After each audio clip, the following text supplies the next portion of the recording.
or a hair fiber has enough power to incarcerate an individual and even set an innocent person free that has been incarcerated as well. DNA evidence has come a long way from helping criminals get incarcerated, and then helping free innocent people that served many years of their life to the court. Okay, so first I will be talking about what DNA evidence is, the 3 types of DNA evidence. Secondly, I will tell you how it is used in the court of law. And third, I will tell you how we advocate it in our lives. I am a chemistry major with emphasis in forensic science, so I would like to learn a little more how we depend on DNA evidence.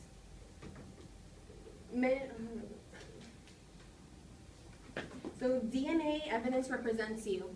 And after this, you will better understand why and how we use DNA evidence. So what is DNA evidence? According to definition.uslegal.com, DNA evidence is the generic blueprint of one's biological characteristic. DNA evidence also stands for it's deoxyribonucleic acid. Okay, types of DNA. There are 3 main types of DNA. The first one is blood. So determining on how the blood is placed in a crime scene, you can tell where the suspect was at while harming the victim, as well if it was a crime of passion or if it was a thought-out crime.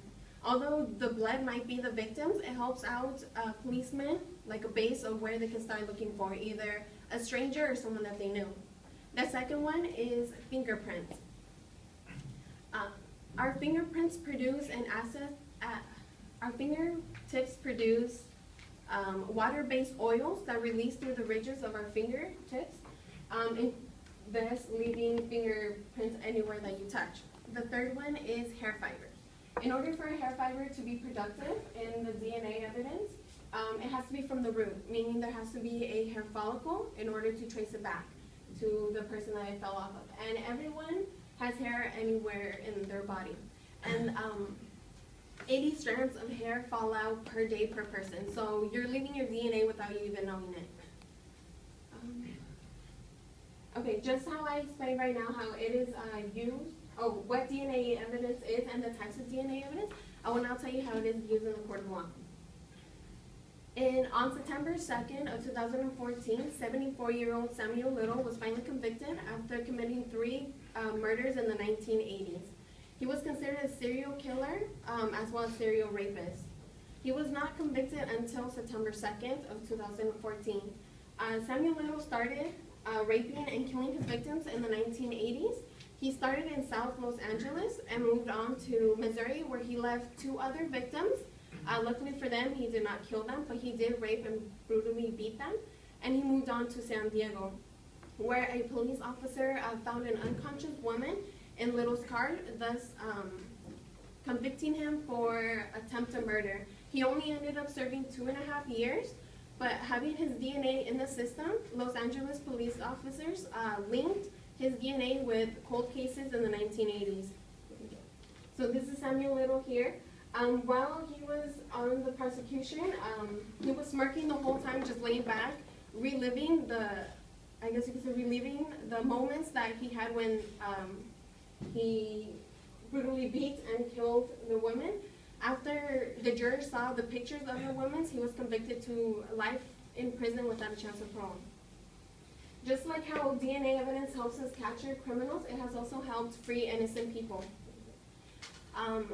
In 2003, Henry Holt was finally released after serving 19 years in prison under false misconduct. Harry Hall was only 18 years old when he was accused for murder on 2 accounts. After a 17-hour interrogation, he finally confessed to a murder that he did not commit. The prosecution wanted to sentence him to death, so put him on death row, but after Hall took the stand, the jurors just went with life in prison without a chance of parole. After Hall was convicted, he kept putting in motions to review the evidence. He was willing to give up his DNA in order to compare it to the DNA that was found on the crime scene, but they didn't allow it. Not until 2013 was he finally was the DNA finally tested, and he was finally released after serving 19 years in prison. That's Harold Holt there. Okay, just like I explained how DNA helps free and convict criminals, I will now tell you how it is used in our everyday life. Okay, so DNA is everywhere within us. Everything from urine, feces, boogies, saliva, blood, skin and hair fibers, and of course our fingerprints. So DNA helps us find answers that we are looking for. One of the main one is the fraternity test. Many people, when they think of fraternity test, they think about linking a child to a parent.